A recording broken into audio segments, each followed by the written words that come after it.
Welcome everyone. Thank you for being with me today for the very first Break Into Data webinar. It's really a pleasure to have you, and I'm really excited because for me that's really something that was close to my heart, and I'm ready today to share my insight, my knowledge, my expertise with you, and hopefully inspire a few to break into data. Okay, so thank you for being with me today. I would like this to be interactive, and I would like to give you the time to ask questions as well. So at the end of the presentation, you will have the opportunity to ask questions, but don't hesitate to write your question in the Q&A and to chat as well if required. All right, so let's kick off. I will share my screen.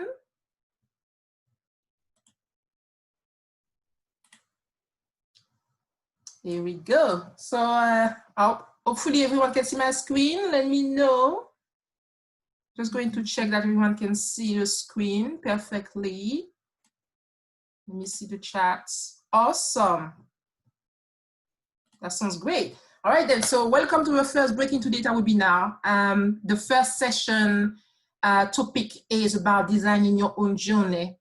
The reason I wanted to address this topic is really because a lot of people want to break into data or want to upgrade their data skills. However, I think one of the common mistakes is actually to just jump straight into learning data skills, and that's the problem, because if you don't really know what to learn, you will end up trying to learn everything and anything. And this is not an effective strategy. So I want basically to offer some guidance today into, well, from my own experience, my perspective, offer some guidance into how you can design your own journey, your own career, data career journey, where you should start, what you should learn. Do you need a tech or data background degree, or what kind of available career path you have? So this, I can't say that I have all the answers, not at all, but this is going to be a non-exhaustive list, non-exhaustive key point today that I will share with you. There are so many things that we can say in data that we can discuss. However, if we try to cover everything today, we'll never finish.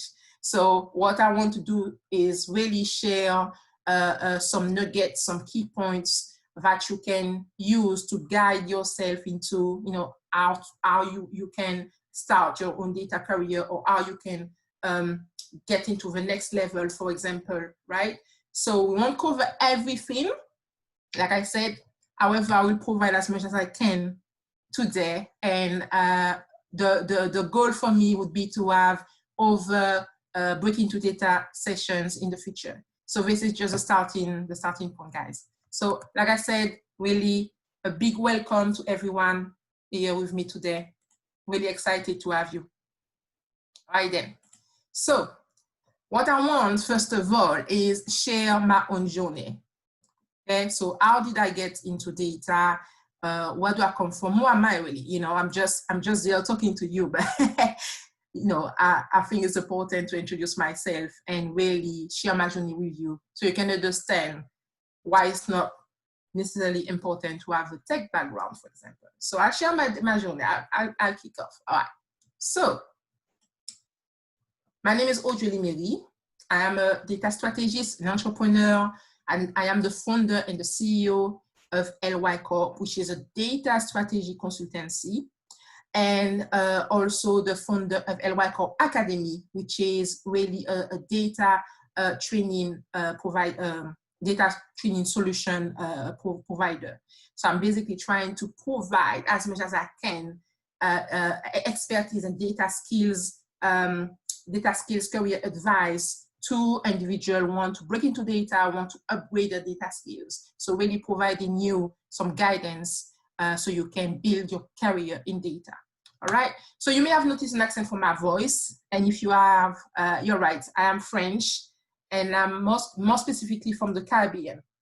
All right. So I come from a small French island called Martinique, located right there, right Yeah, this is Martinique. And I'm actually coming from the south of this tiny island.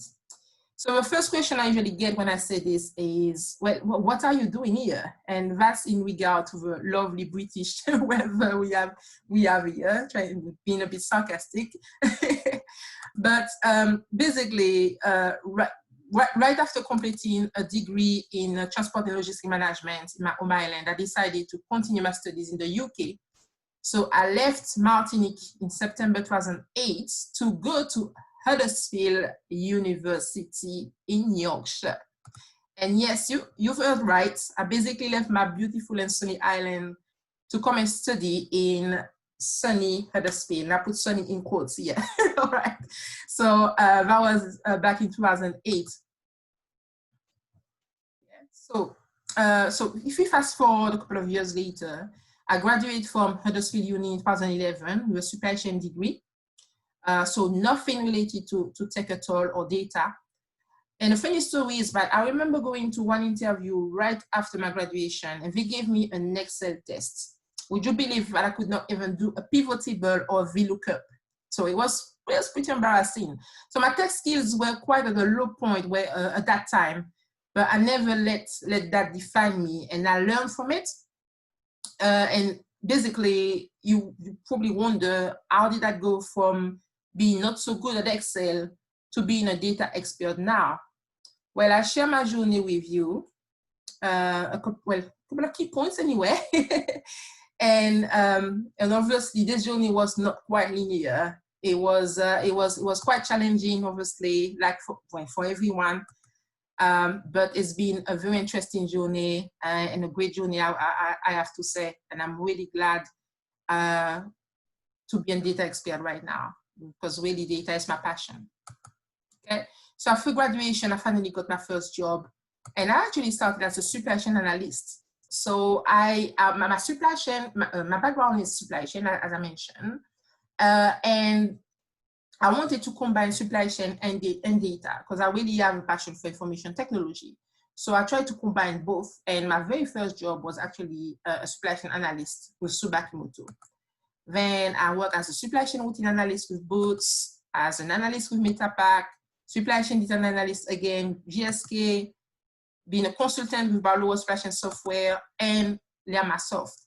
Okay, so a couple of roles there, and throughout all these roles, I actually developed more and more data skill sets. So from the beginning, for example, I developed here some Excel skill set, then some Access skill set, VBA, SQL, Tableau, etc., etc. So the more I was evolving in my career, I was actually developing more data skill set. Okay? And this is basically our transition from being a supply chain professional to a tech professional by actually getting more skill sets the further I was going. In the beginning of 2016, I decided to leave my full-time job and to start my own business, LY Corp. So I started back then working as a contractor under my own limited company. So my first contract, with LY Corp, was with Deloitte as a supply chain design consultant. Then I worked as a data consultant for AMT Cybex for short term, with Avon as a data lead analyst. And at that point, I actually realized one thing.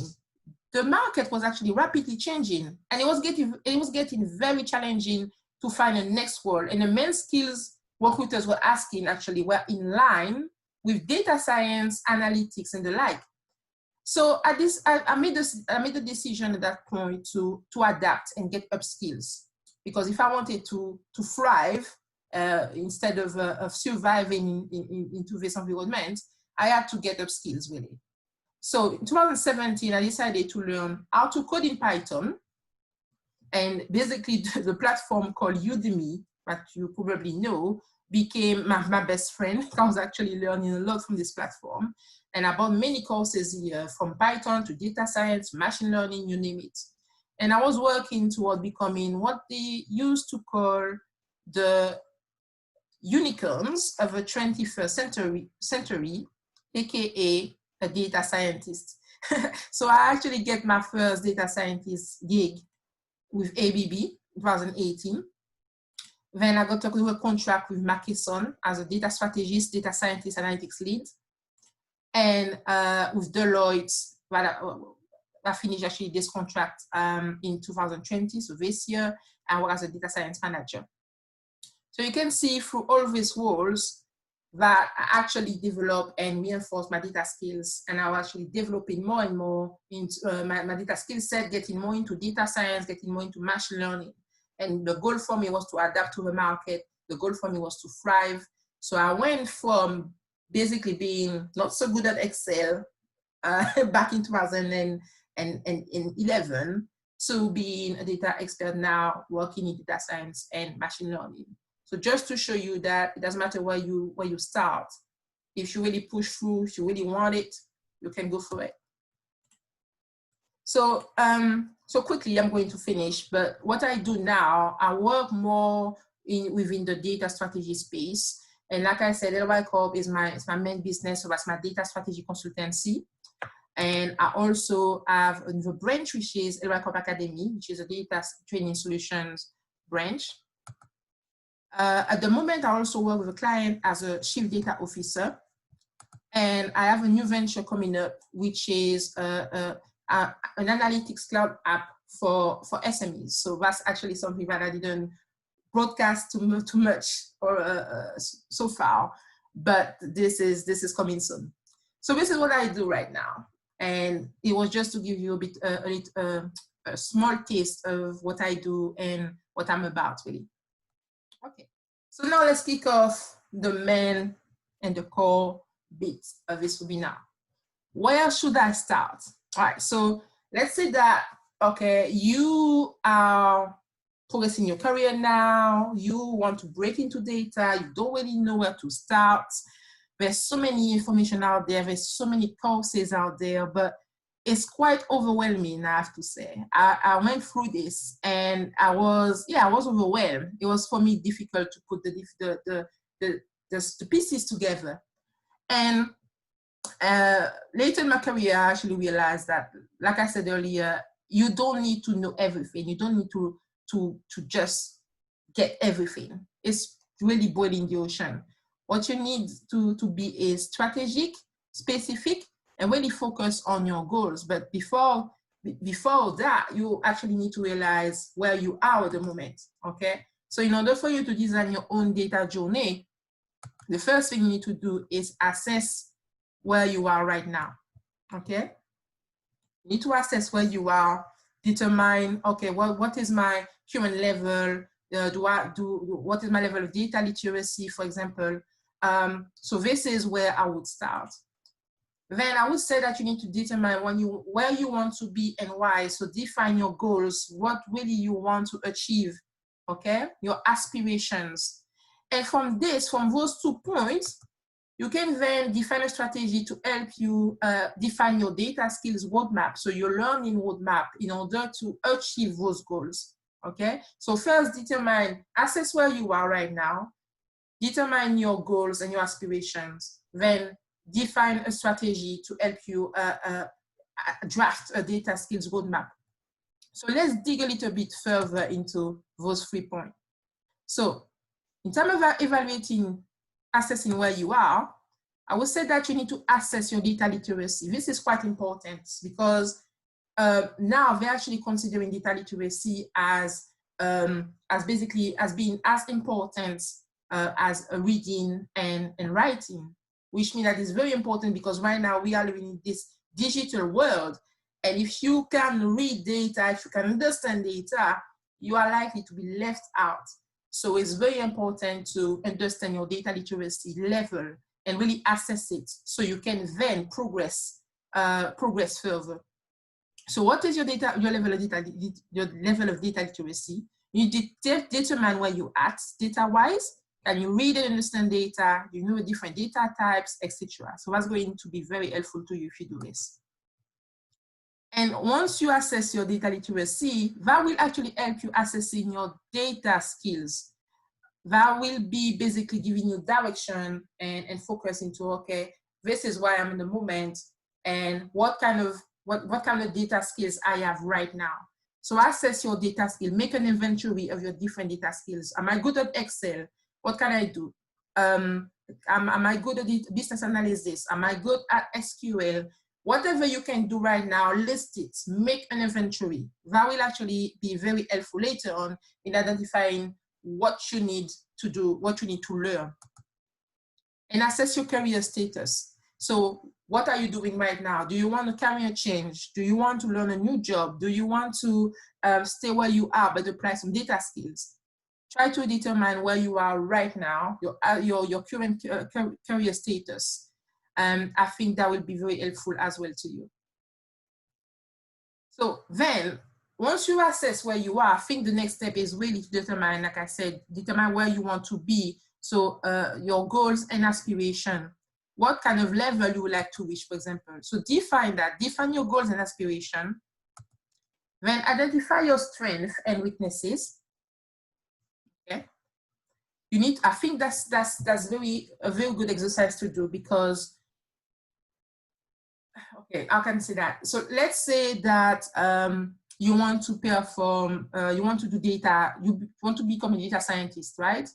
But you're not too good in, well, you don't have a lot of attention to detail or you're not very strong in data analysis or in analytical skills or detail or attention to detail, for example.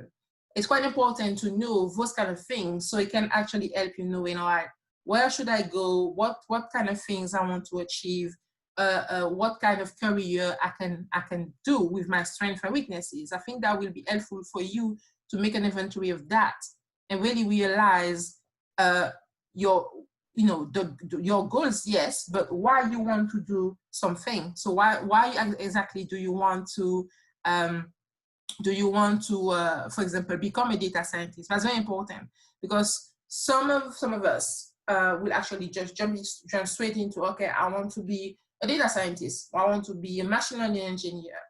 But why? What exactly are you trying to achieve? Do you want to get some skills so that can help you to become better at your job and really get more insight so you can basically boost your profile and get more value out of what you're doing and help you really boost your career? Or do you want to become a data scientist really because you love working with data, morning, lunch, evening, you're gonna eat data? Because trust me, when you become a data scientist or machine learning engineer, you're going to eat data. This is basically it. All right, so morning, night is going to be data. So before you actually jump into becoming a data professional rather than a data skill professional, you need to be sure that you are going to be okay working with data all the time. So that's why I say determine the why, what's important to you, okay? And then the last step, the strategy. So defining your data skill roadmap. So for me, it's about identifying the steps required to achieve your goals, identify your career path, and draft your learning roadmap. So based on all that, you can say, okay, I know where I am right now, I know where I want to be, what are the steps that can help me achieve those goals?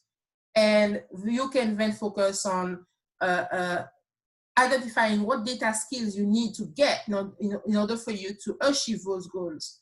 And then you can draft a career path and decide, okay, I want to be a data scientist, or actually I want to be a digital marketing analyst. For example, I want to be in digital marketing, I want to be in industry, or I want to be in data ops. So those three key steps, I think, are very important when you start working in data. This is not about jumping straight into it, but this is about taking a step back, breathe, and identifying where you want to go. All right, it's like having a compass. When you lost a sea, you don't want to just go into sea, travel, and you don't have a compass. You don't know where you're going, right? So I think it's quite important to do this kind of exercise from the beginning. And as a matter of fact, I wanted to share this with you because I think it's a very useful tool to have. This is the data skills framework from the Open Data Institute. So you can actually Google it. You will find that this is linked to assessing your data literacy. So what are the different skills that you can develop in order to improve your data literacy level, okay? So you will have example, the first group, so that the very basics, introducing data, boosting usability, creating value, classifying data. Then going more into data ETL, using the platform, standardizing data, cleaning data, linking data. Then more into machine learning and data science, applying statistics, using data analytics, etc. Then more into strategy and governance, etc., etc. So you will see that this framework is actually quite handy in identifying what kind of a core data skills you need to dive into. So let me go to the next slide. Here we go. So a few key points at that stage, and I want to share with you, is to assess your data literacy and your data skills in order to know where to start, okay? So assess your data literacy and your data skills. Learning is essential at that point. So remember also to never stop learning. That's one thing I wanted to say. So define your goals and aspirations. They will set the direction you should take and help you identify the data skills you should develop. Don't learn everything and anything. Yes, learning doesn't stop, and I encourage continuous learning all the time, but be focused on your goals and, you know, focus on the goals and the business value, the business you can generate, the value so you can generate for a business. I think that's quite important. If, for example, you want to have data skills to help boosting, I don't know, to help improving something in your business, you identify some problems and you want to find a solution, focus on that. Focus on the value first and see what kind of data skill that will help you providing solution to that business problem, to that business issue. Okay, and as I was saying, never stop learning. I think it's quite important because things are changing constantly.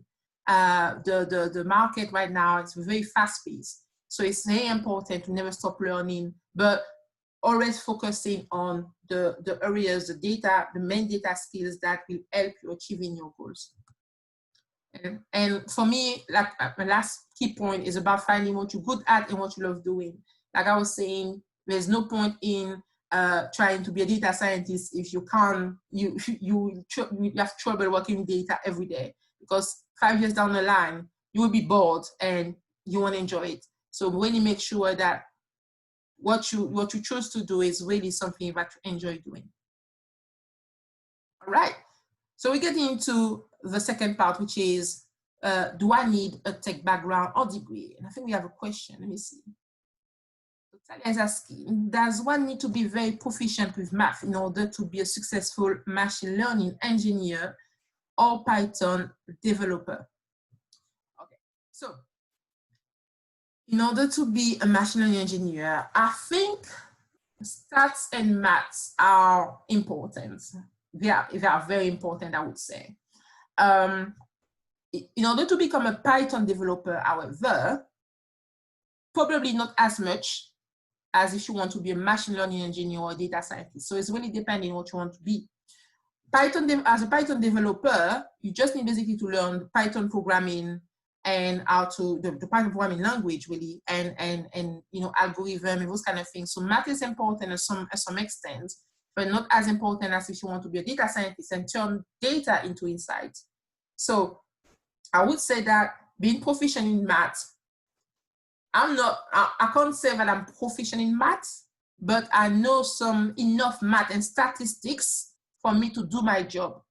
So it really depends on, okay, where you want to specialize yourself and what kind of statistics and math you need to know to really do your job. So I think it really depends on what you want to achieve. Does that answer your question, Talia? I hope.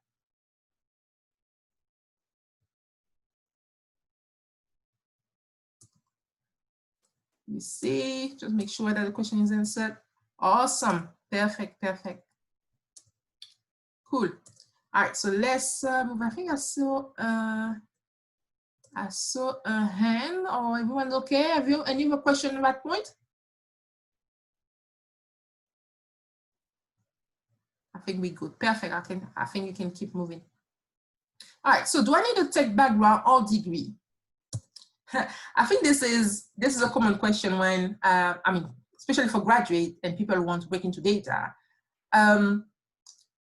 I was thinking, okay, I don't have a tech background. I don't really, I suck at tech, I suck at Excel. Can I actually still build a career in data?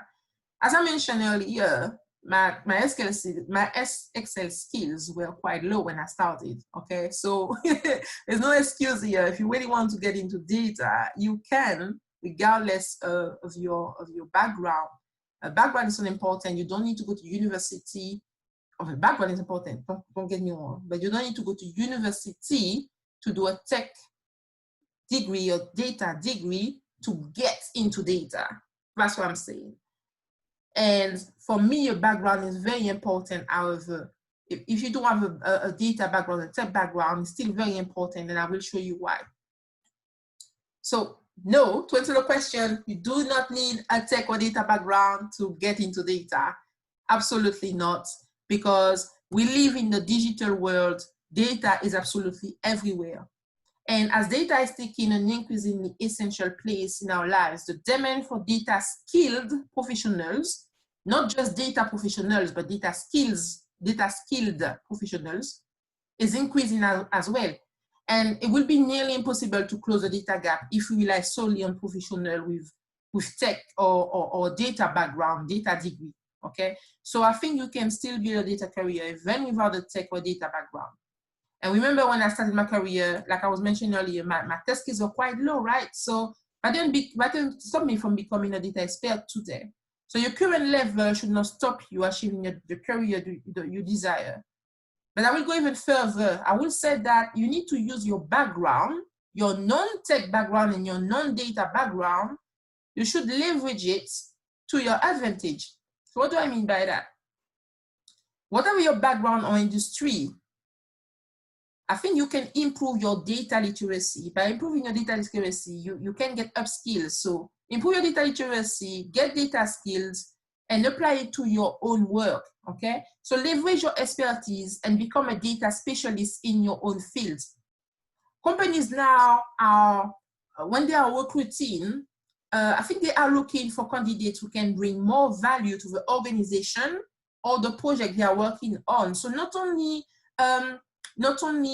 candidates who are strong on a technical level, but on the business levels too, okay?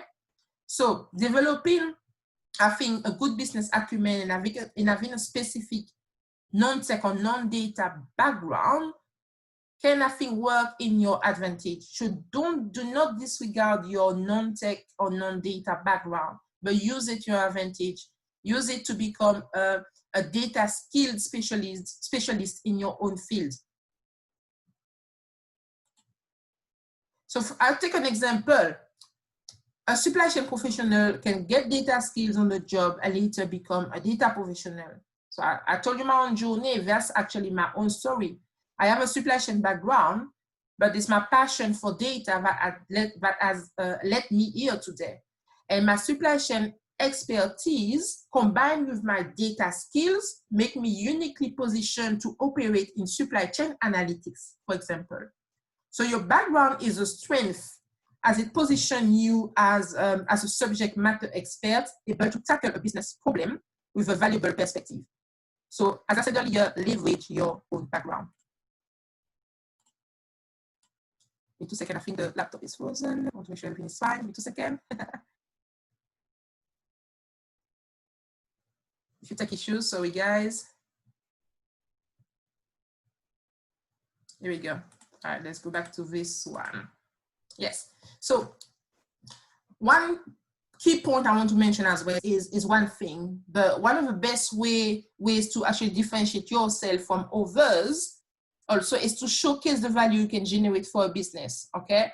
So combining business acumen with your data skills will be essential for you to grow as a data skill professional even during the hiring process, the recruitment process. So let's say, for example, whenever you want to go to apply for a job or attend an interview with a recruiter, what I would recommend doing, for example, is highlighting the project you have worked on, either on the job or in your spare time. Often data scientists, for example, build projects on the side that they can add to their portfolio to demonstrate their expertise to potential employers and describe the value generated. So, for example, the profit increase, the cost reduction, customer service improvement, automated process and reduction of operating time, etc., etc. Discuss the value-added activities and operation you can perform once on the job, and do not focus solely on showcasing your data skills, but showcase the value your data skills can actually generate for the business. So I'll say that again, do not focus solely on showcasing your data skills, but showcase the value your data skills can generate. I think it's quite important. That's why I think that your background can actually help you in your data career. Use that to generate more value for the business. Okay? So let's move on. So a few key points to keep in mind for the section is that a tech or data degree or background is not required to build a career in data. You should embrace your background and not see it as a weakness. Therefore, I would say leverage your background and be a data skilled specialist in your field.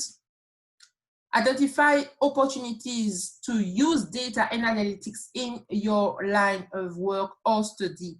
So try to identify what can be improved when you work, for example, in terms of operation, in terms of processes. Is there any pain points in the business, in the processes, in the operation? Try to identify that. See how you can generate more value as well for the business. Develop your understanding of a business problem and formulate the right questions. And experiment with data and aim to answer those questions. So really focus on the business side. Always try to have this business acumen and see the value for the business. That's very important. And the reason I accentuate this is because working in data strategy now, you realize something. When you work as a chief data officer and you work in data strategy, it is not all about the data. And any CDO will actually tell you that it's really about the business value. All right. You just don't jump into the data. No, it's about understanding, okay, what are the business problems? What are the pain points? What kind of value I can actually bring, and putting the different pieces of the puzzle together. That's data strategy. So that's why I accentuate business value a lot here. And differentiate yourself and showcase the value you can generate for business. And just a little bonus, do not let anyone fit you into their box. So for me, when I say this is because if you want to be a data scientist, for example, and you just, for example, doing the data analyst work, somebody can just think that, okay, you're not good enough to do this or that. Do not let anyone tell you what you can do or not. But I think it's important to be honest with yourself, to assess where you are. And if you want it, go for it. You know, go develop those skill sets outside the job if required. It's not because you develop something outside the job that you're any less good than someone that's actually doing it now. Just remember that. Just practice, practice, practice, and you will get there eventually. Okay? Any question on that point? Yeah, we have a question. So in terms of time scales, how long did it take you to become competent with different packages such as Python or Tableau? Okay. In terms of Python, I actually started working with Python in 2017, around June 2017. And I got my first data scientist role in, it was in 2018, I believe, around June or so. So I would say about a year. I took a year really to develop my Python skill set. And at that stage, I was actually working as a data analyst, data reporting lead with Avon.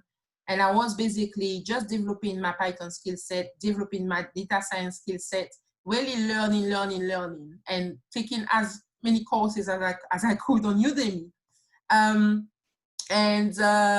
So yeah, so that's how long approximately it took me to really become, you know, at least being able to work with Python. But again, when I got my first role as a data scientist, I can't say that I was I was advanced. No, not at all. But by getting a job, you can also develop your skill set on the job. Remember that.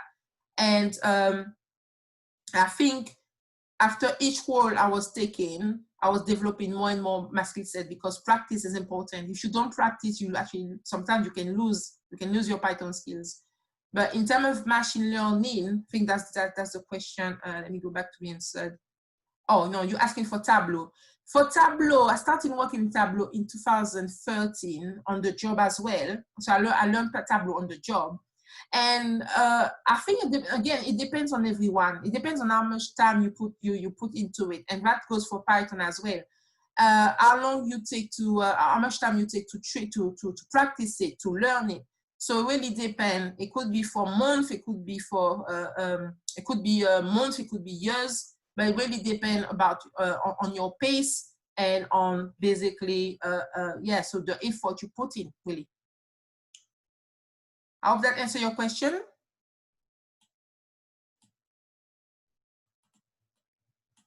Yes? Okay. Any other question, guys? All right, so what do you think about R? That's a good question. That's a good one. All right, I am more, so yeah, so I work with Python. Let's be straight about that. If you ask me Python or R, I will say Python. Just because that's what I learned, just because, I actually try to analyze the market to see if most of the roles were in Python or in R. So I mixed my research before, and I actually realized that Python was the main language for data science. So that's why I actually chose Python first of all. So in terms of what I think about R, I don't think I know enough about R to actually answer the question. I just think that, you know, it's a statistical programming language. You can still do data science if you know R. But for me, if you compare Python and R, I would go to Python. That's all I can say. But I think that's a matter of preference. That's really a matter of preference, and knowing, okay, you know, what programming language I actually prefer, or actually you can do so your research as well and see, based on what you want to do, what you want to achieve, what kind of programming language actually help you better in achieving your goals. Okay, I hope that answers your question.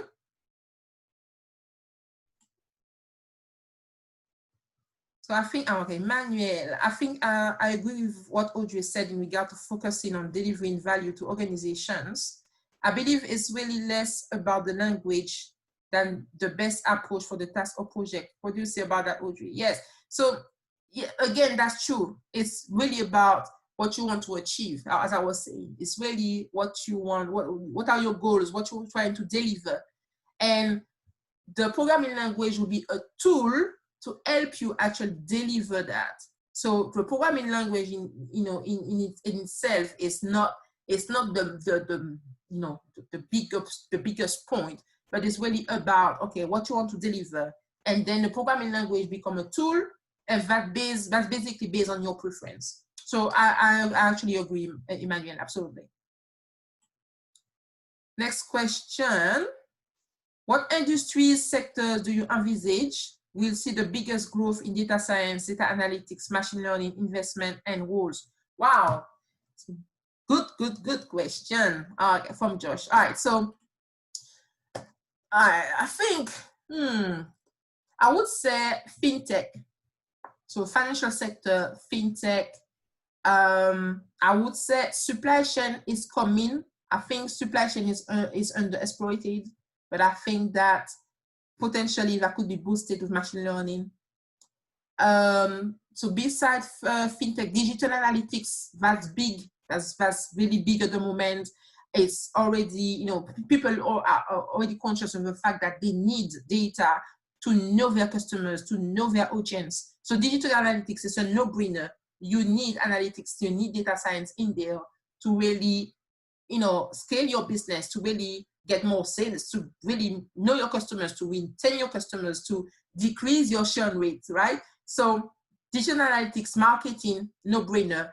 Fintech, I would say, yeah, financial sectors, absolutely. I think it's quite a boost into the sector right now. Supply chain, as I said, is coming, which is still unexploited. I think that's an industry I would like to tap into. What else? In terms of growth, I think that those are the main industry sectors I would say. But I think there's retail as well, because at the moment, if you think about it, retail, you can use predictive analytics, for example, to predict the demand, to do demand forecasting, etc. So I think retail would actually be very likely impacted by data science. Now, data science and analytics will actually help a lot. Does that answer your question, Josh? Hopefully. See the chat. Awesome, like that. Cool. All right, so your present insights in a time machine, would you go for your own journey differently? I love this. All right, so probably yes. Yeah, absolutely. Because now that I know what I know, I will probably not try to learn everything. No, I will probably not try to learn everything up front. Like I was saying, go in the ocean. I hope everyone can hear me, because I think that the webinar is, I think my computer is frozen a little bit, so I'm sure that everyone can hear me. Can you please give me a sign if you can hear me or not?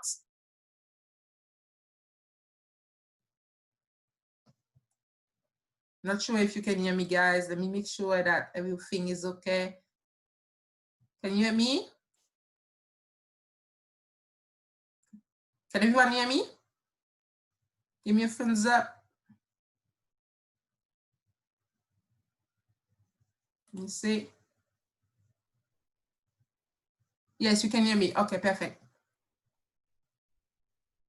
Yes, I see Federico, you actually sent a question. Please put your question into the Q&A if you don't mind, but I'll come back to you in a little bit. All right, let me go back to, oops.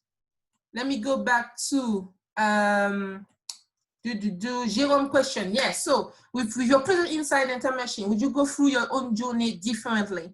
All right, so I was saying that, yes, absolutely. Because knowing what I know right now, I wouldn't try to learn everything. I would just focus on, okay, let me see what I like. Let me see where I am right now. Let me see where I want to go later. And the reason I'm saying this, and I was telling you earlier, it's important to know what you like. For example, me now, I'm a data scientist. Okay, I can do data science, I can do machine learning, but I love data strategy. Okay. And for me, that's it. I love finding solutions. I love putting the piece of puzzle together. I love bringing value. That's really what I want to do. Long term, I can do data science if I want, a few contracts, etc. But for me, that's not really what I want to do long term. Long term, I really want to work on a strategic level, right? So knowing what I know now, I'll focus probably more on basically what would allow me to become that data strategist. I think it's important. My roles as data scientist was quite important because it gave me some insight into, okay, what you need to do for to be a data scientist, how to turn data into insight, etc. So I think that was really important for me. However, if I have to do it differently, I would take a step back and say, okay, this is what you need to learn. This is what you need to learn, etc., to achieve your goals and to become what you want to be now. So yes, I would say so. Jerome, I hope that answers your question. Okay, so next question. Any tips to help on understanding, get insights once a report is ready? So any tips to help on understanding, so to get insight once a report is ready? Wow. So I think in order to know if your report is ready and if you got the ready insight, I will say it again. It's really starting on what are your business questions, okay? So you need to know what exactly are you trying to answer it. You are trying to answer, okay? When you're creating a report, what kind of metrics you're trying to deliver to the stakeholders? It all goes with the business first. So to identify the questions, the pain point, identify basically what the needs of the stakeholders. So starting with business, and then in the report, check whether the questions have been answered, the matrix that the stakeholders want has been delivered within that report. And if not, well, there's a problem. The report is not answering the stakeholder needs or requirements. So if you answer the stakeholder needs and requirements and answering the business pain point, the business questions, I would say that the report is ready.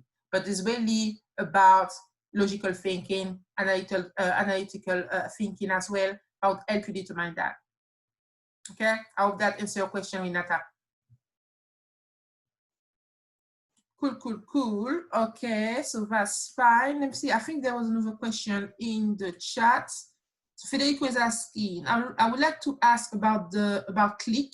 Is it used in BI and when? Okay, so ClickView is yes, it's an analytics tool. That's correct. That is used to do analytics. That is used to do business intelligence. That's correct. So for me, okay. So when is it used? It really depends. I think it's on preferences. Some people want to work with ClickView. Some people prefer working with Tableau. Some people prefer working with, I don't know, Power BI or SQL. So again, it is a tool. Okay, so it's really a preference. I worked with ClickView at some point when I was back in GSK. Didn't particularly enjoy it. Not sure I should say that out loud here, but but it's not, for me, it was not in terms of user experience and you know, ease of use. That wouldn't be my first choice, and I think there are better tools to actually do analytics or business intelligence. However, some people like it because, you know, you can create some dashboard. It's quite, when you know how to use it, it's quite a good tool, but it can take quite a learning curve to actually get there. So I think it's a matter of preference, Federico. Did that answer your question? Perfect. I like that. Good. All right. Let's try to move on. Okay, to the next section. How are you doing on time? I think we're good so far. Perfect. All right. So the next section is about the available career path. So if you want to break into data, I think one of the main questions that you should ask yourself is, do I want to become a data professional or do I want to become a data skill professional, right? And for me, there is a difference. And I will explain what was the difference and why it is actually important. From my perspective, data professionals are, you know, the data scientists, the data engineers, the data analysts, and all those who tend to work in data ops team, right? So in data operation. So for example, to design a software or to really design an application and deliver insight to the stakeholders. So they're really constantly working with data all the time, most of the time, okay? And those guys are actually often jumping from one data project or assignment to the next, all right? So for me, that's data professionals. Those are the data professionals. This is data, what I call data ops, right? So when the world is more data driven and the focus is mainly on using data to do your job. So data is at the core of what you do every day. So for me, this is a data-driven, what I call data-driven career. And then you have the business-driven career. So now this is for me what I call being a data skill professional. All right. So not just a key point here. All data professionals are data skill professionals, but not all skill professionals are data professionals. All right. So I say that again. Not all data professionals are data skills professionals, but not all skill professionals are data professionals. Okay. Because you can just take your skill set. So I'll come back to this slide. You can just basically use your data skills to apply to your job and help you automate processes, improve your business operations, etc., etc. Right? So for me now, the data skill professionals mainly operate in their own fields, industry, background, or sector, and are equipped with data skills that they can use to apply to their business problems, their operations, and their processes. Okay, so for me, this is what data skills mean. It's applying your data skills to your actual job without necessarily being a data professional. So for me, those are two different career paths. And if you want to break into data, you first need to identify which path you would like to pursue. So being a data professional or data skills professional. Then depending on the chosen path, you can define the roadmap leading to your career goals and get the relevant data skills you need to get there. All right. So for me, if we look a bit further into the business-driven career path, so being a data skilled professional, I would say that you have two main options. You can stay in your current career path and apply your data skill to your work, or you can engage in a new career path and still apply data skill to your work. So it's really depending on where you are at the moment. Are you trying to get data skill to really bring more value for your business? Or are you trying to, okay, I just want a new job, I'm transitioning, but I still don't want to become a data professional, but I want to use data to help me in my job. For example, becoming a supply chain analyst or becoming a digital marketing analyst, something like this, okay? So not necessarily doing data operations every day. But whatever option you choose, you still have to apply data skill to your work or project, okay? And for me as well, whatever path you choose, you still have to learn some data skills that are predominant in the data-driven path. So we'll focus mainly on the data-driven path for the next slides. And I want to focus on a few career paths today. Obviously, there are so many career paths at the moment, so we can't cover everything today, but I wanted to focus at least on those six main career paths, those 6 roles. And also remember that a data analyst can actually be doing business analysis as well. You know, a data analyst can be doing a data scientist role as well. So just remember that in the market, those terms are used interchangeably. But for me, I would say, I will explain what I mean, but I would say that, for example, a data analyst, a data scientist, there should be a kind of a blurry line in terms of what one does and what the other does. I would say, for example, as a data analyst, for me, won't do much programming, maybe SQL level, but when you are starting doing Python programming and you know, R programming, etc., for me, that you know, you go from being a data analyst or data engineering and data scientist. Okay, so for me, I think yes, you will find in the market data analysts who are required to do data science. However, for me, when you start doing data science and Python programming, you go into becoming a data engineer or data scientist. So in terms of different data paths, as I said, I want to focus on those 6 main career paths. So the business analyst, you know, where doesn't require a lot of tech data skills, but I will go further into that in a moment. So there are multiple paths you can consider when exploring a career in data. So business analyst, data analyst, you know, data engineer, data scientist, machine learning engineer, etc. All right. But it's important also to know the scope of each of the roles and the difference, for example, between a data analyst and a data scientist, as I was saying. Okay. So I think it's quite important. As I said, it could be a bit confusing. It could be mixed. The skills could be mixed. But I want to provide you some guidance into what is the scope of a data analyst, what is the scope of a data scientist, for example, really to give you a bit of guidance, but obviously it depending on what you will find on the market. All right, so in terms of other career path that we won't cover today, just please keep in mind that you can also be a data architect, a business intelligence developer, a data strategist, an AI engineer, data governance manager. There are so many data roles out there, it's crazy. But for me, it's really important to know, okay, what each role does and what do you like doing, what you want to achieve, okay? But we'll cover those 6, as I said, because they are quite predominant in the market, I would say. Okay.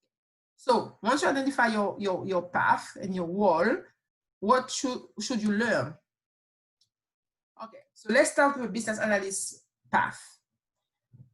A business analyst analyzes an organization or business domain, document business processes or systems, and help in guiding businesses in improving processes, products, services, and software through data analysis. So here, there's a strong business acumen that is required, and business analysis is required, being able to identify technical and functional requirements, reporting and presentation, budgeting and forecasting. Again, there are different types of business analysts, but those are the core things. You need to know, you need to be able to define and elicit business requirements and really draft technical and functional requirements. And again, the reason I wanted to start with business analyst role is because I believe when you are data analyst or data scientist or else, you need a bit of business analysis in yourself. You need to know how to, you need to be able to understand business requirements or elicit business requirements. You need project management skills, you need stakeholder management skills. You need all of that, I think. So whatever path you take, I think business analysis is a bit of a foundation for you to go further. So that's why I wanted to, at least to explore that option, that path. Now, data analyst. Yes, so when you are a data analyst, you are querying and processing data. You're obviously analyzing data to provide insight to stakeholders, and you provide reports summarizing, visualizing data, okay? So some skill sets here, some main skill sets here. So data analysis, obviously, statistic, data cleansing, data ETL processing, data integration. You can do data analysis with Excel, Access, SQL, SPSS, SAS, you name it. But again, it's down to preference. Data visualization, you can use Excel, Power BI, Tableau, or ClickView, or ClickSense, as we discussed earlier. So there's Click as well. Data modeling, data interpretation. So all of those basically skills that will allow you to interpret data, to analyze the data, and to provide some insight to the stakeholders. Okay, you have a question, I think. Thanks, Federico. Thanks for, it was great having you. Thank you very much. Okay, so. Oh, yes. Oh, and I will share the slide. Well, I will share the video online. I will send the link to everyone. No problem at all. All right. So this is for me what a data analyst does. Really, for me, basics is really getting the data, analyzing the data, and providing insight to the stakeholders, answering questions, etc., etc. So that's really it. And after, for me, there is not much of programming here. And for me, like I said earlier, the programming comes at the later stage, which is when you become a data engineer or a data scientist, as we cover now. Yeah. But actually, before we go to data scientist, data engineer, let's have a look at the data modeler. A data modeler will basically design computer databases that translate complex business data into usable computer system. And they will actually work with data architects to design databases that meet organizational needs using conceptual, logical, physical data model. So imagine you got all these data entities, all these data items in the business, but you need to store this data. The data modeler will help actually putting the pieces together to actually store the data in a more effective manner in the data warehouse, for example. So they need the ability to develop conceptual, logical, and physical data models, do some data modeling and representation, have some business analysis skills, and have some database and data warehousing skills. Okay, so that's the data modeler. Now, getting serious with data engineer. So a data engineer will actually create the required infrastructure and manage computing needs. They will get the data ready to be used by the data scientist. Okay, so imagine you got all this raw data, you got big data, small data, whatever, but you got all this data there, but the data need to be processed and stored and you know, extract, transform, load, process to basically be in the good state. Okay, so you need to improve the data quality so the data scientist can then use this data to get some insight, to do some data science on it, for example, right? So the data engineer will actually take care of all that. They will also design, build, integrate data from various sources and manage the data, and they will optimize the performance of the company data ecosystem, all right? So in terms of skill set, programming languages, obviously, yeah, absolutely, SQL, Python, R, Scala, Java, Ruby, you know, down to preferences. We got cloud computing, yeah, very important now. Skills with AWS, so Amazon, Microsoft Azure, Cloud, Google Cloud Platform, etc., etc. Data modeling, data mining, data collection, data integration, data ETL and processing, data quality are very important as well, obviously, when you're working as an engineer. So you need the ability to develop data pipelines. Data architecture and data warehousing is very important because you need to be able to, you should be able to host the data, to store the data once you process it. And distributed computing, very important now as a data engineer, being able to work with distributed computing, so Hadoop, Spark, Hive, MapReduce, Databricks, etc. And I would add to the lot some DevOps skills, so being able to work with other teammates and share the code and manage code, for example. So I would say things like being able to use GitHub, I think is very important now, Azure DevOps, etc., etc. Okay. Now, the data scientist. So data scientist is solving complex business problems using statistical and programming tools. All right. The data scientist will derive meaningful insight from data to help the organization make effective business decisions and improve operations. And the data scientist will develop algorithms using machine learning to perform advanced analytics. So this is where, for example, it will be very important to have some math skills or statistical skills, statistics skills when being a data scientist. It's important, for example, to understand linear regression, probability, that will actually help. The data scientist will know how to code. So programming language, predominant programming language as a data scientist, Python and R, as I was mentioning earlier. And it's also very handy to know SQL, to have SQL skills. So obviously data science skills, yes, analytics, so knowing analytics, descriptive, diagnostic, descriptive, and predictive analytics, so all type of advanced analytics as well. Knowing machine learning with scikit-learn, TensorFlow, and Keras, for example, doing predictive modeling, and also help as a data scientist to know some data engineering, some data modeling, data processing, data quality. And the reason I'm saying this is because you won't have a data engineer all the time working with you. Sometimes you will be required to be the data engineer, as in integrating the different data sources, cleansing the data, improving the quality of the data, processing the data, etc. Sometimes you will need to be your own data engineer. So it's quite handy to have some data engineering skills. Actually, they will be required for you to do your job as a data scientist anyway. And I would say data visualization and communication, very important, because if you cannot deliver the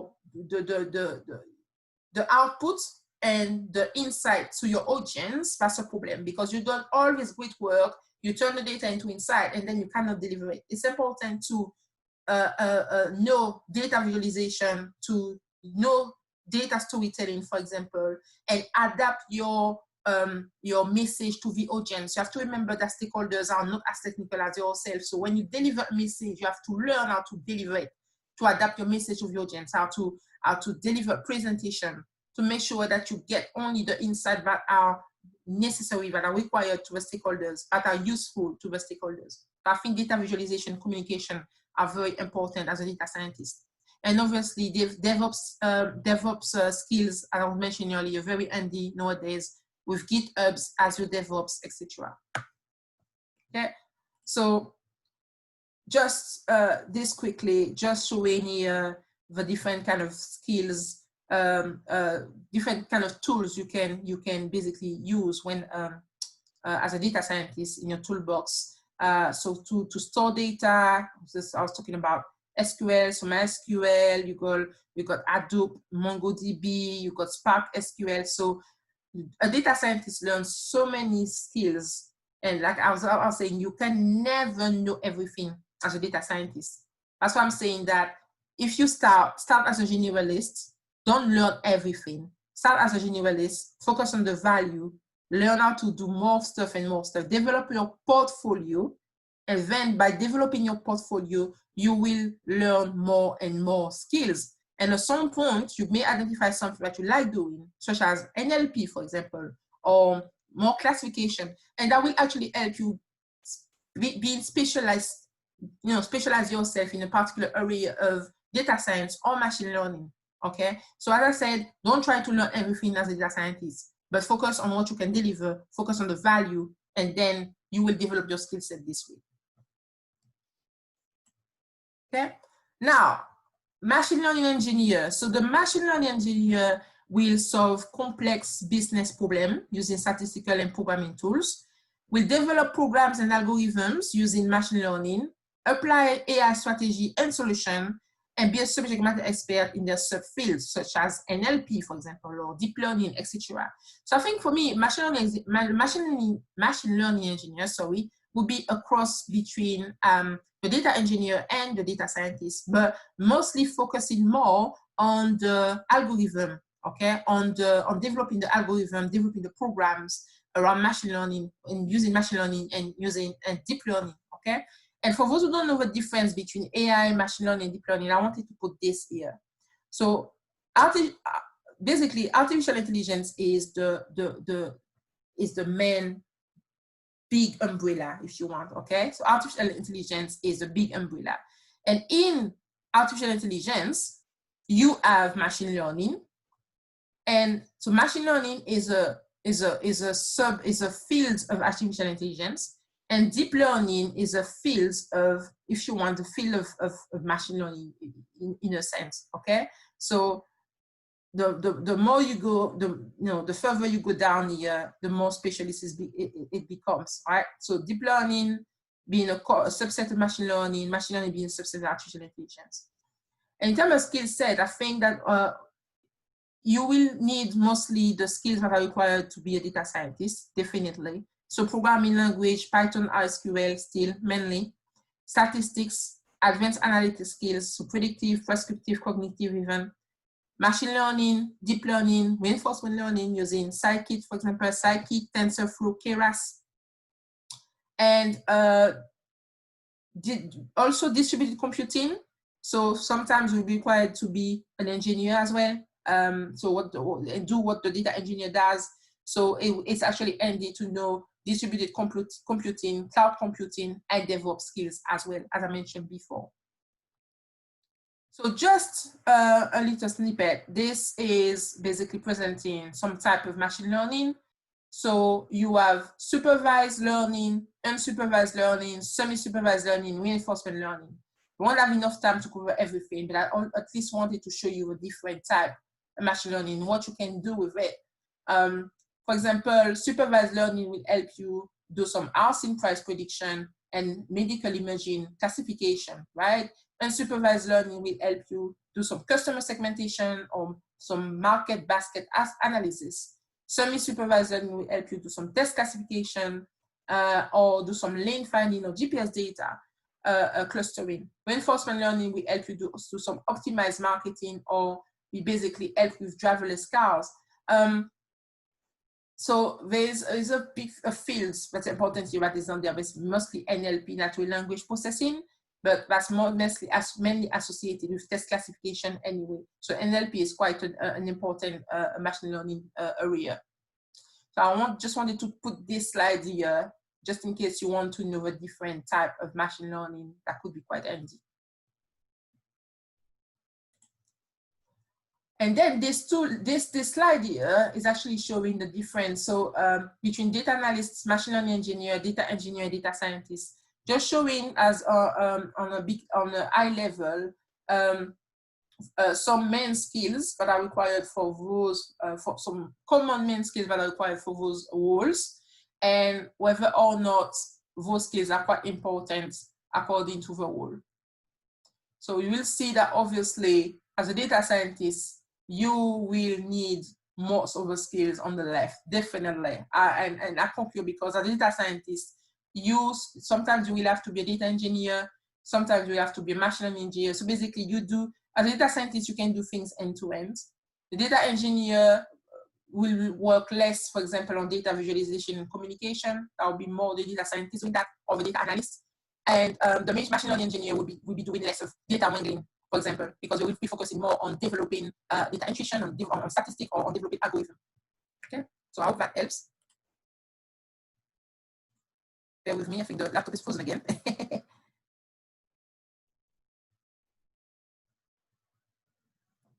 Everything okay so far? Guys, can you still hear me? Everything is okay? Any questions? Please bear with me while the laptop is getting in order. Can you still hear me, guys? Give me a thumbs up. Give me some thumbs up. Everything okay?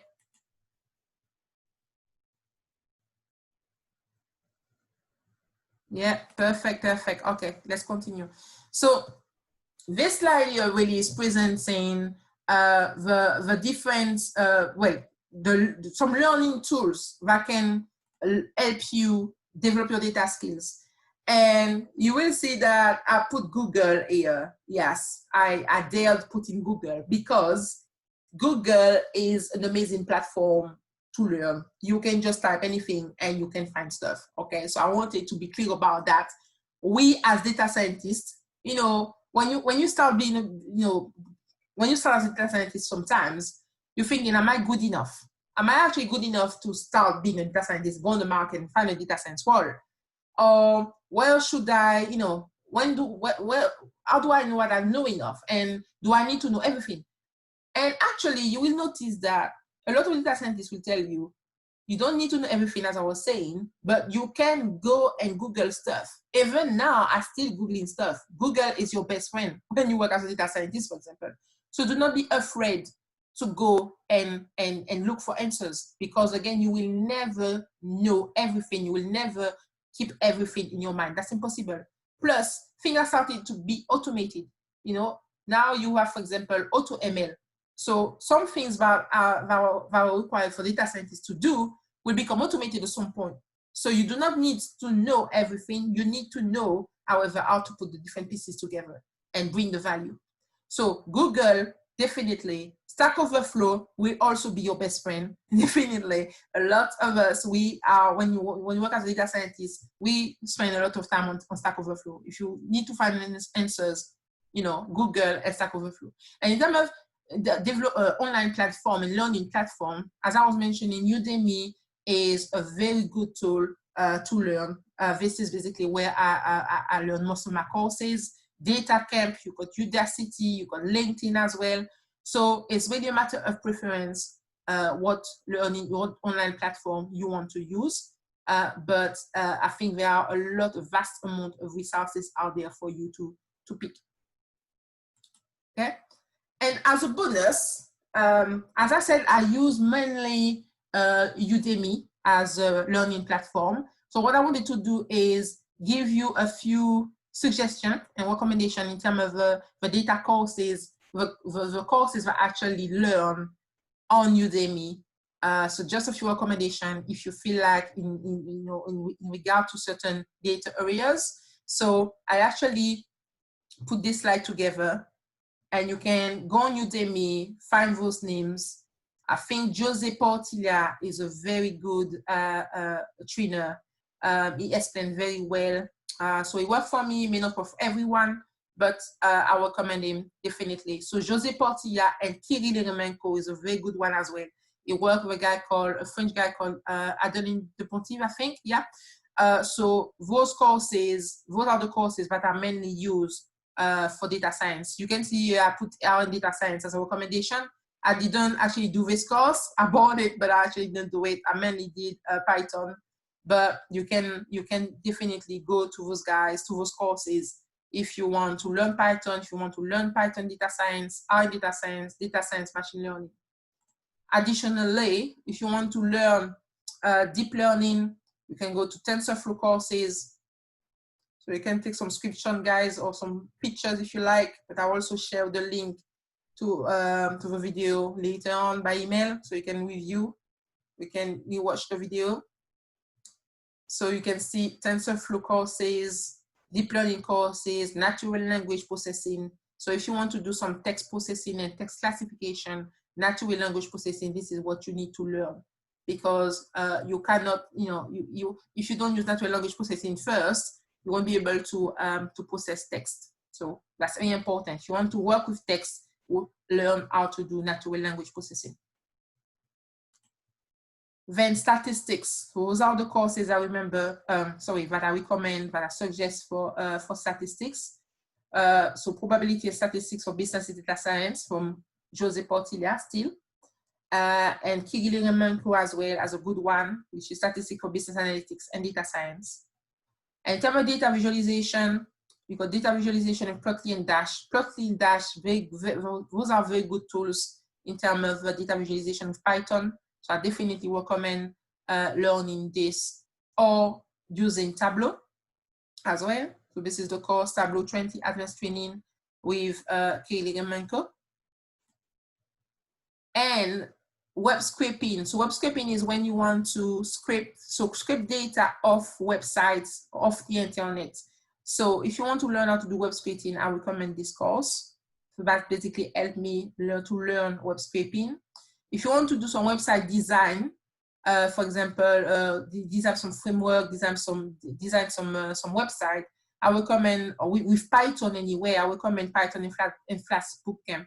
And the reason why it's actually quite important, if you work as a data scientist, to know this, to at least know the basics in building a website design with Flask, for example, is because that will help you for machine learning deployment. As a data scientist or machine learning engineer, it's more and more important now to know, to differentiate yourself, to know how to deploy your algorithm, deploy your program, deploy your app, and put them into production. So this is why I put that here as well. So machine learning deployment with Docker, with NLP, I put this. Those courses are quite good. And in order to put your model into production, sometimes you will need basically to put it online. So to do some testing, so using Flask. So Flask is a good tool if you want to embed your machine learning application into a web application. So I will recommend learning Flask or Django with Python as well. And that's it. Thank you very much. Really, I hope this has been useful. I think we got some time for a couple of questions still. If you have any question and you want to reach out later on, feel free to reach out. This is my website and this is my email address. And I really want to thank you for attending this webinar today. So we have so we have time for a few questions. Any question, guys?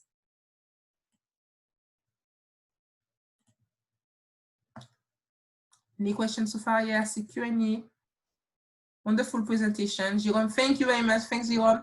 When you start a project with a customer, is it important that you are able to cover every part by yourself, or do you use a team and each one with a specialty?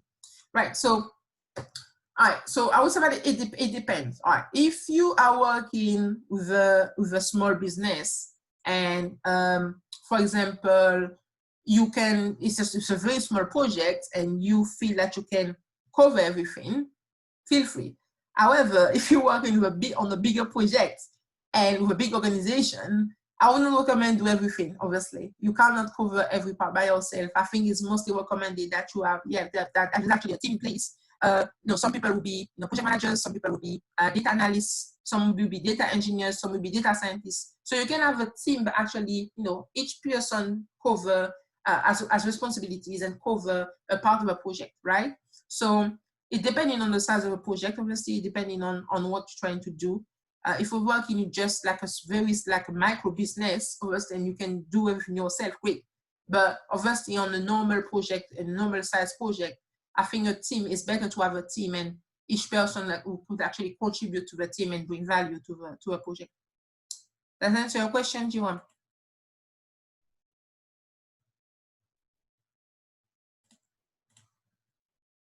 Okay, great stuff, great stuff. Okay, awesome. Thank you, Jiwon. All right, next question. Next question, guys. Any other question? I think we have a couple of minutes. We are still on track. Got 5 minutes to go, which is great. Anything else?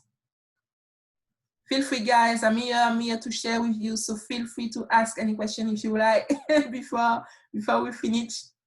Okay, yeah. So what are some CV tips to get your first data analyst job with minimal experience? Right. So I will go back to the business value. When you want to get hired, you need to focus on the value you can deliver. Don't focus only on the data skills, but focus on the value that your data skills can bring to an organization. So also develop your portfolio. Even if your portfolio, you don't develop it on the job, but if you learn data science, for example, during your spare time, develop a portfolio and show again the value you can bring to an organization. So in terms of CV tips, I would say, focus on the value and make sure that that you show that you showcase your value, and then you can list your skill sets under that, right? Because I think sometimes you got a lot of agencies working in the middle who are acting as a bridge between the business to the client and the organization, the company, and yourself. Sometimes it's important to translate into business terms, okay, so we can understand, okay, what this is about, and it can actually make the link between the skill set and the business value, because not all recruitment agents actually know about data science, even if you work in that field, but maybe sometimes it's not quite technical. So I would recommend highlighting the value, again, using business term, and then list the technical and data skills that can help achieving that. So I hope that answers your question. Great, great, great. So Emmanuel, what has been your take on working consulting as a data professional compared to working with standard companies? Ha, ha, ha. All right. Let me see if I can answer that. So working with consulting, I would say that is very fast paced. Yeah, you need to have the strength for it, I would say, because you will be working long hours. Working with Deloitte, for example, yes, you have to work long hours. You have to expect you have to go the extra mile, really. And with standard companies, so when we work with industries, yes, you will have to work out, obviously, but it's a bit less. It's not as fast paced as working in consulting. Because working in consulting is very, very stressful, I would say so. So you need to know as well, that's a very good point, Emmanuel, whether you are ready and willing to work in consulting if you work as a in data ops, because that will be stressful. So you need to identify if that's for you or not. But yeah, I think if I have to pick between working in consulting as a data professional or working in standard companies, I will go with standard companies anytime. Trust me, because working in consulting, I've been working around the clock. It's working around the clock. It's working night sometimes. It's going the extra mile, and sometimes it's not all the projects that are like this, but it's quite, it happens quite often. Your life will be disrupted. I will say so when working in consulting. So you have to be conscious of that when working as a data professional, whether in consulting or standard companies. So I hope that answers your question, Emmanuel. Good. So awesome. Perfect. No problem. Thanks, Emmanuel. So J1, additional to the data related skills, are there some legal regulation knowledge to learn? Okay, that's a good question. I cannot say that that I specifically know about legal or regulation, but I would say to inform yourself on data and AI ethics. I think it's quite an important conversation to have now, because you will notice, for example, biases in machine learning algorithm. I think that's a subject that has been trending, right? So I think it's important to inform yourself on biases, on AI ethics, right? That will help, because obviously when working developing machine learning algorithm, when training the data sets, you want to make sure that you have a correct data set that is not biased. So you have to be able to, for example, to recognize that and make sure that your sample or your population is not biased either. So this is the kind of thing that you need to learn. So I think that I won't say that I don't think there are any legal regulation per se, but I think it's a good thing to be learning with it. That makes sense, Jerome?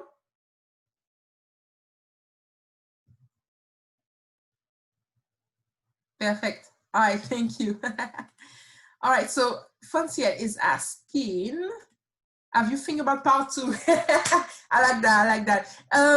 Yes, so basically that would be the first session. What I want to do later on is planning over webinars such like this one on different topics, different subjects, maybe trying to dig a bit further into particular areas or particular topics that could interest you guys and other people. So yes, the other webinars are coming on preparation. I don't know when exactly, I don't have any dates, but yes, that's something that I plan on doing. Thank you. I appreciate that, and I'm happy that it's useful to you. And as I said, I will be sharing the link for the for this video. I will put it on YouTube, and I will email you the link by latest tomorrow. So, and I will also be sharing a link for surveys. I will appreciate you guys if you could spare a few minutes to fill that survey. Let me know what you think of the webinar. So yeah, so thank you very much again. I'll be showing that. So feel free. Please remind yourself to check your junk mail just in case. So if you don't see the link by tomorrow, please check, well, by, let's say, today's Wednesday. If you don't see the link by Friday, feel free to check your junk mail, or to ping me, send me an email to remind me, just in case. That's it. Thanks, Franciel. Jérôme. So maybe set a data noob LinkedIn group. Ah, okay. What is noob? I'm not familiar with that term. Ah, data newbie. Okay. Okay. Yeah, that would be good actually. That's a very good idea. And thanks for that, Jerome. And yes, I think I will consider it, and I can definitely keep you posted, guys. If you like to join, that would be great. Absolutely. Thank you, Renata. Thanks, Jerome, for your suggestion. Really appreciate that. Anything else, guys? Any other question? Everyone is happy? I think we have a couple of minutes. No more questions? Okay, so I think we can conclude. And I want to thank every one of you for attending this first Breaking to Data webinar. Really, it was a pleasure. I hope you really enjoyed it and it was useful to you. Again, I will share the link to a presentation, to the video by email, and I will also share a survey, link to a survey. So feel free to drop your feedback. Thank you again. Thank you so much for being there today, for coming and participating today, for attending this webinar. I wish you a wonderful evening. If you have any questions, do not hesitate to contact me, and I will be happy to help. So thank you very much, and have a lovely rest of the week. Bye, guys.